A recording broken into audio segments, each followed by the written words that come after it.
കൊച്ചിയിലെ ക്ഷേത്രങ്ങളിൽ അവർണർ പ്രവേശിപ്പിക്കുന്നത് പോകട്ടെ, എന്നാണ് കുട്ടംകുളം സമരം നടക്കുന്നത്? 46-ലാണ്.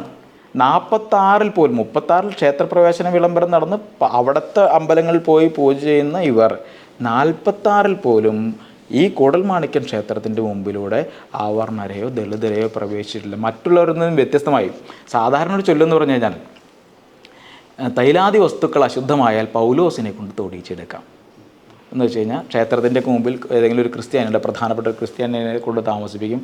അവർണരൊക്കെ കൊടുക്കുന്ന ഈ പൂജാദ്രവ്യങ്ങൾ അശുദ്ധമാണല്ലോ, പക്ഷെ പൗലോസ് തൊട്ടാൽ അശുദ്ധിയില്ല. ഇതാണ് വിശ്വാസം.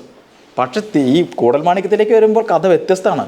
കൂടൽമാണിക്യത്തിൽ ഉത്സവം നടക്കുന്ന സമയത്ത് മുസ്ലിങ്ങളെയും ക്രിസ്ത്യാനികളെയും പോലും കുട്ടംകുളത്തിൻ്റെ മുമ്പിലൂടെ ഈ ക്ഷേത്രത്തിൻ്റെ മുമ്പിലുള്ള വഴികളിലൂടെ പോയത് വിലക്കിയിരിക്കുന്നു. അതിൻ്റെ ധാരാളം ഉത്തരവുകൾ നമുക്ക് മജിസ്ട്രേറ്റ് ഉത്തരവുകൾ നമുക്ക് കാണാൻ സാധിക്കും. അതുപോലെ തന്നെ 1910 ഇറങ്ങുന്ന ഉത്തരവിൽ കൃത്യമായി ഇവിടുത്തെ മതപരമായ താല്പര്യം സംരക്ഷിക്കാൻ വേണ്ടിയിട്ടാണ് ഈ ഉത്തരവ് ഇറക്കുന്നത് പറയുന്നുണ്ട്.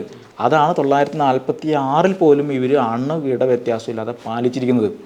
അന്ന് അതിനെ മാറ്റിമറിക്കുന്നത്, ഞാൻ പറഞ്ഞല്ലോ സഖാവ് PC കുറുമ്പ വളരെ അടുത്താണ് മരിക്കുന്നത്, KV ഉണ്ണി, അദ്ദേഹത്തെ ഇവരൊക്കെ ഞാൻ നേരിട്ട് കണ്ടിട്ടുള്ളതാണ്. അതൊരു പഴയ ജാതി വിഭജനം എന്ന് പറയുന്നത് എന്തോ പഴയ കഥയാണെന്ന് പറയുന്നത്. അത് എന്ന് പറഞ്ഞു കഴിഞ്ഞാൽ അന്നത്തെ ദേശാഭിമാന റിപ്പോർട്ട്സ് ഉണ്ട്. അവിടെ വലിയൊരു പുലയ സമ്മേളനം നടക്കുന്നുണ്ട്. 5000-ഓളം പേര് പങ്കെടുക്കുന്ന വലിയ പ്രകടനം. അന്ന് വളരെ മനോഹരമായ രീതിയിൽ, നല്ല രീതിയിൽ, ആധുനികമായ രീതിയിലൊക്കെ വസ്ത്രം ധരിച്ചാണ് പുലയ സ്ത്രീകൾ പങ്കെടുക്കുന്നത്. അപ്പോൾ അവർ പറയുന്നുണ്ട്, ഞങ്ങൾ സവർണ്ണ സ്ത്രീകളെക്കാൾ നല്ല രീതിയിൽ കുളിച്ച് വസ്ത്രം ധരിച്ച് വരുന്നവരാണ്, പക്ഷെ ഞങ്ങൾക്ക് ഈ വഴി നടക്കാൻ പറ്റില്ല, ഇവർക്കേ നടക്കാൻ പറ്റൂ, അങ്ങനെ പറയുന്നുണ്ട്. അതിനുശേഷം അവിടെ സമരം പ്രഖ്യാപിക്കപ്പെടുന്നു. SNDP യോഗം, അന്നത്തെ കൊച്ചിയിലെ കമ്മ്യൂണിസ്റ്റ് പാർട്ടി, അച്യുതമേനോനാണ് സെക്രട്ടറി. SNDP യോഗത്തിൻ്റെ അന്നത്തെ പ്രസിഡന്റ് എന്ന് പറയുന്നത് സഹോദരൻ അയ്യപ്പനാണ്.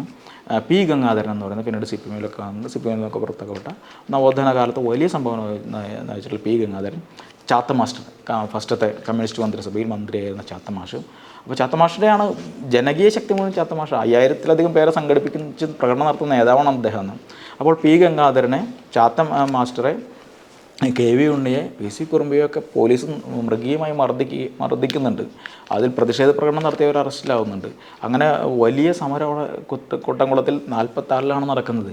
അതിനുശേഷമാണ് അവർണർക്ക് ആ വഴിയിലൂടെ നടന്നു പോകാനുള്ള അധികാരം കിട്ടിയത്.